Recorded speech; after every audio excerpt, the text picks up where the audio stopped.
earlier I talked to you guys a little bit about the reality of ground fighting, and I used the idea of a sandwich, right? That's how I've always talked about ground fighting. It's like everyone who plays golf, they want to use the driver, get it under the green, put it in. No one wants to go to the sand wedge. I mean, no one ever wants to go to the sand or the bunker. But if you go to the bunker, you want a sand wedge. Ground fighting is the same situation. You don't ever want to go to the fucking ground. I mean, if you guys don't believe me that grappling in a real street fight sucks, we can go outside right now. We'll go out on the street. I'll have you guys do rolls on the fucking concrete. You guys can do all these locks and arm bars and get up on your knees on concrete, on the asphalt. And I promise, just doing these drills on concrete, you're going to tear your shit up. It's going to suck. I mean, all of your knees and elbows are going to be busted up. You're going to be bleeding just doing drills on asphalt. Not fighting, just drills. You guys, it's a rubber floor right now.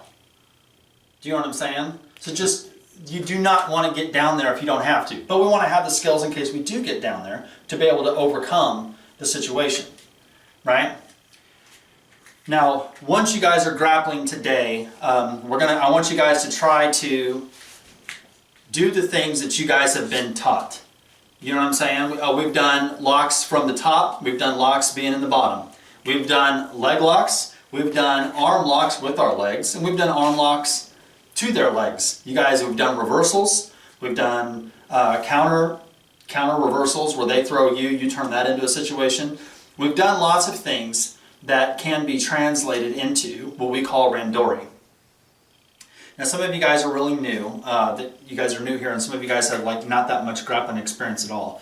In the dojo here, we break up randori means chaos talking. That's what it means. It means chaos talking. When you guys do martial arts, when you're doing waza and kata, basically everything comes down to waza and kata for the most part. Wazas are individual motions. Like if I'm here, that's a waza. I did a jab, right? That's it. You throw a kick, that's a waza. Giri waza, ate waza, etc., etc. Right? A kata is when you link those waza in a specific succession to teach you how to link waza together. But it's a form. It's if I do this, this, this, this, and I step back, right? That's a kata. You've now done a form. It's a progression of waza in a form, right? A preset form. Randori means chaos talking, and what that is, it's a step off the side of kata and waza. It's a situation that you do not control. If you guys practice waza, it's controlled, right? If I say, okay, we want to work on waza today, so you guys are going to do bag work. You can work on your hand strikes. You can work on your kicks, right? If you guys are going to do throws, well then you know what the throw is. If I say I want you to work on 7th kyu throws, or 6th kyu throws, or 5th kyu throws, you know what they are. You guys grab up, kumiyuchi, and you come in with the throw. It's not, you understand what's happening. Waza, when you practice it, it's understood. Same thing with kata. Hey, work on the sanshin no kata. Work on your taijutsu kimiyagoki. Work on your rinsugo waza. I know it's waza, but it's taught as like it is a kata. So it's like, it's still form. But you guys understand that. But when you spar, you don't know what the other person's going to do. That's where the word chaos comes into play. Because it's chaotic. You don't know what they're going to do. You don't know how they're going to do it. So what the idea between randori is that, or chaos talking, or controlling chaos, randori, is that you're trying to control yourself in a chaotic situation. When shit hits the fan, can you control you? Right? And that's what every martial artist wants. Ultimately, that's what we want to do. We want to be able to control ourselves in a stressful, aggressive, negative situation. Can we control our own shit when shit hits the fan? Right? So when you guys are in there and sparring, I know you guys hear this thing a lot where you say, well, it doesn't matter whether you win or lose, and it's how you play the game. You guys ever hear that old saying? Okay. Well, to me, it doesn't matter, because no matter who wins and who loses today, or a day from now, or next week, 5 years, 10 years from now, at the end of the day, when I'm in here, 50% of my students are going to lose. No matter what, 50% of my students are going to lose. So why can I'm not going to get mad at the half that loses. Because half's going to lose. I know this before it happens. It's not whether in here, right, when you're in the dojo, I don't care so much about did you win, did you lose. I do care, don't get me wrong, when you're beating people, you're winning. That holds a little bit of a value. It doesn't hold a lot of value if you're beating someone and you're beating them because you're bigger, stronger, faster, more athletic, you got 5 years of experience and they've never done it a day in their life. Well, at that point, winning isn't winning. You know what I mean? It's not the same thing, okay? For me, if you guys are going at it, if you lose, did you lose in a way where you felt like you were doing something? Never lose being like, oh, I'm just going to sit there and hug them, and I don't want to lose. I'm just not going to go after anything. That's not good. Because again, we hang our hat on self-defense, and in a real situation in the street, someone jacked you, you guys are going to the ground, putting someone in a headlock and just holding on for dear life, the match will never be over. I promise you guys, there isn't anybody in the world you can beat if you're like, I'm just going to put them in a headlock, and then sooner or later they're going to stop. Meanwhile, the guy that you got in the headlock, he's just pummeling you with punches and kicks and clawing and biting and ripping off your hair and everything else. You're going to lose. Because if one is trying to hurt you and you're not trying to hurt them, it's inevitable. Sooner or later, you're going to get hurt. You can only hold back so long. Right? So you have to go after the win. You have to be at least aggressive to the situation where you're trying to get a lock. You're trying to change position. So that's what I mean about when I watch the students. When I watch you guys go today, half of you are going to lose. It's not whether you lost, it's how did you lose. Did you lose because you were trying to win, or did you lose because you were trying not to lose? Right? Or you're being timid, or you weren't trying to go after something. Right? So that's the thing. It's not win or lose, it's what warrior spirit do you have when you're in there? And I think that's very important. And that holds a lot in life, because if you have self-esteem and you hold yourself at a high level, you have to have your own personal, let me say it like this, you have to have your own personal expectations. If you don't expect yourself to do it, you're never going to do it. And if you don't expect yourself to do it, no one's going to expect you to be able to do it. So if you want to gain respect, at least from the people that you have here in the dojo, you have to go after it. And once you do that, you get a little bit of respect, you get a little self-confidence, because you're trying. Right? You don't want to just roll over and play dead. That ain't going to serve you anything. In life, that doesn't serve you any good. Right? When you guys get into a real altercation, speed, intensity, and aggression are the three things you have to match. It doesn't matter how big and strong you are. It doesn't matter how much you can bench press. It absolutely doesn't matter. At the end of the day, if you don't match the speed, the intensity, and the aggression of the attack, the chances of you being victorious or overcoming the situation is going to be slim. Now, those speed, intensity, and aggression, those three things, that doesn't mean you have to be better than them. That just means you have to overcome them, right? So if someone's really fast at something, right, that means they're probably coming at you really quick. Well, what do? What negates that? Circular movement. Just get the fuck out of the way. The train can be coming at you really fast, but if you step to the side, is the train going to move and come after you just as fast? Probably not. So the way you negate speed is to make circular motion. They're not as fast anymore. They can't just ram you into the wall if you're moving in a circular motion. Right? Aggression. You have to negate it. So if they're being aggressive, right, and they're coming after you in an aggressive manner, what can you do to negate that? Well, use your head.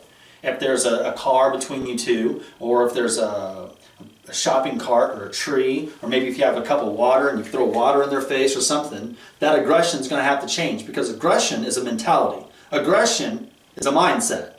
And if you get in their mind and you fuck with what they're thinking about, they can't be aggressive. Not towards you anyway, they're just aggressive to something else. Right? So speed, intensity, and aggression. Intensity, you're just going to have to step up. You got to step up to the plate and be intense. Now, does that mean being intense in the same way? No, absolutely not. Some people are not always, we talk about, some of you guys, maybe the camera don't know how I feel about this, but you guys go to like the Renaissance Festival and they're like, oh, what element are you? Or oh, do you take those little quizzes? Are you the element of water? I think it's the most stupidest fucking thing ever, because we are all elements. We act a different way, and we are a different elemental response in different situations. You do not have to fight fire with fire.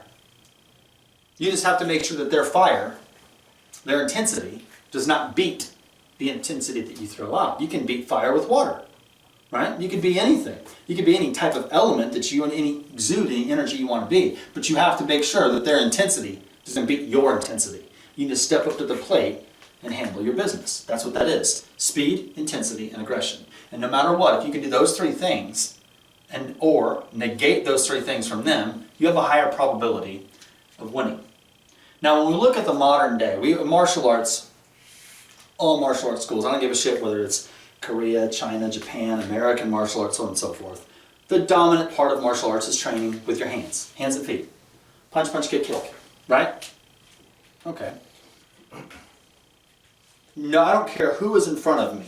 And I did this earlier at the morning classes today. It doesn't matter who's in front of me. If someone comes at me, and I want you to paint this picture of Arnold Schwarzenegger, like commando type of shit, right? He just comes running after me as fast as he can.